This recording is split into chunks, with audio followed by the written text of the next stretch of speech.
Salut! Dans cette vidéo, je te présente le diagnostic que ChatGPT a fait de mes 2 premiers chapitres de roman. Puis j'en ai profité pour lui demander où il positionnerait mes 2 chapitres dans un classement style StarCraft 2 entre le bronze, l'argent, l'or, le platine, le diamant, le maître puis le grand maître. Donc bonjour, je m'appelle Félix et je me suis donné 2 objectifs.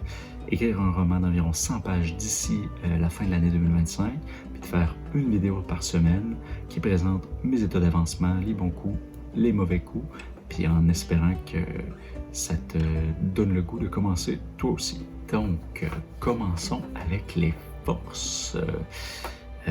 ChatGPT était quand même très, gentil à mon égard.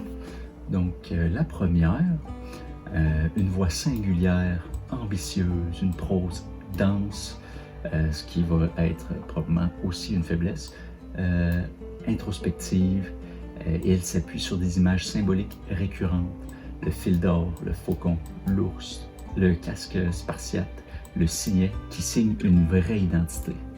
Ça, je trouve ça quand même bien qu'il souligne ça, parce que c'était vraiment un élément important pour moi, comme je voyais que écrire un livre qui au début se voulait fantastique, mais qui est devenu très réaliste dans une vie qui pourrait être plutôt banale normalement, il fallait que je trouve un moyen de venir élever le niveau d'écriture en ajoutant beaucoup d'images. Donc le fil d'or, c'est un outil que je me suis comme créé au fil du roman pour amener un petit peu plus d'intrigue. L'ours, le faucon, c'est un peu aussi un outil que je me suis donné pour être capable de bien décrire mes personnages de multiples façons, puis m'assurer qu'ils sont vraiment distinctifs l'un l'autre. Donc, première qualité. Deuxième force, une tension interne solide. On suit une trajectoire claire du savoir vers le faire. Ça, je suis quand même très content qu'il l'ait identifié, vu que j'en ai assez parlé du parcours psychologique de mon personnage. J'ai mis beaucoup l'accent là-dessus, de vraiment montrer qu'il part de quelqu'un qui pense trop avant d'agir à quelqu'un qui va penser pendant qu'il agit. Fait que ça, bonne nouvelle. Et les personnages installent une tension psychologique et sociale palpable. Bon, ça, peut-être qu'il exagère un petit peu. Puis c'est un vrai page turner.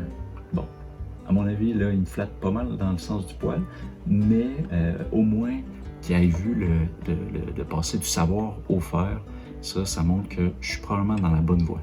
Donc, 2 forces, en tout cas, pour moi, ils font du sens. Je me serais peut-être pas flatté aussi fort dans le sens du poil, mais il va chercher des éléments que j'ai voulu travailler. Donc pour moi, c'est bon, c'est une petite victoire.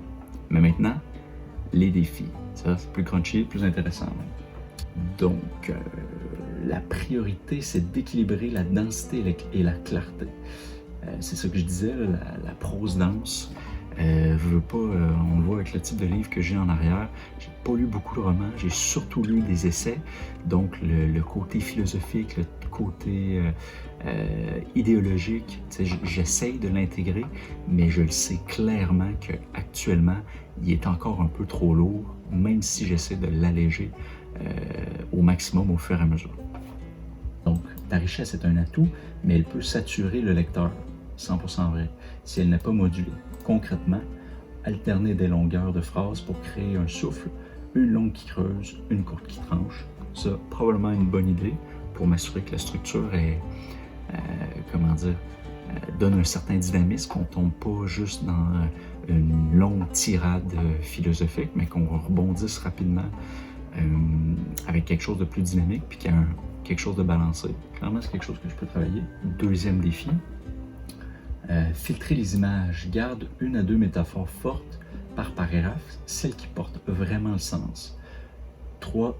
Incarner la complexité par l'action et le dialogue plutôt que par l'exposé. On veut voir Léo décider, hésiter, rater, ajuster, pas seulement comprendre sa théorie.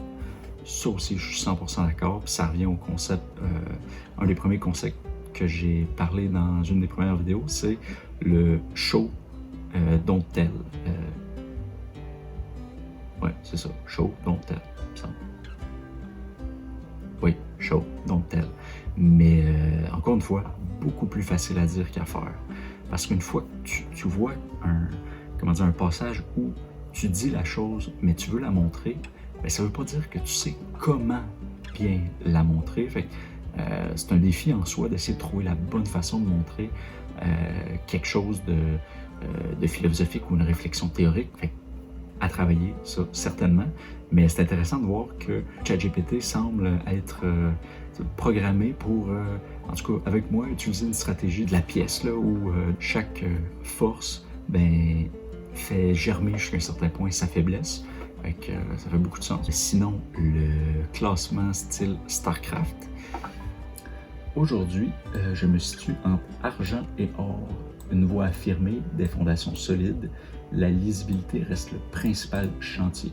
Je suis 100% d'accord avec ça, dans le sens où je ne m'attendais pas nécessairement à plus vu que c'est une première pratique. J'ai travaillé certaines choses que vues, il y a certains défis que j'ai déjà en tête puis que j'essaie de continuer de travailler, donc au moins je sais que je suis dans la bonne voie puis que je sais exactement ce que je dois travailler, mais j'en ai profité pour lui demander, là, je suis autour de argent-or, comment je fais pour monter à platine ou diamant, qui, selon ChatGPT, diamant, c'est à peu près là que je pourrais normalement, selon ses critères, avoir un premier draft relativement solide à partager à un éditeur.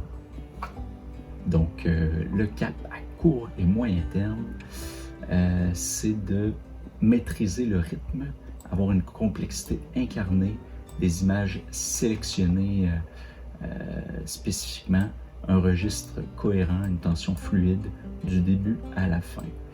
Donc, on reste vraiment dans la lisibilité, la densité, s'assurer que le rythme, il n'y a pas trop de creux, qu'on reste impliqué dans le roman.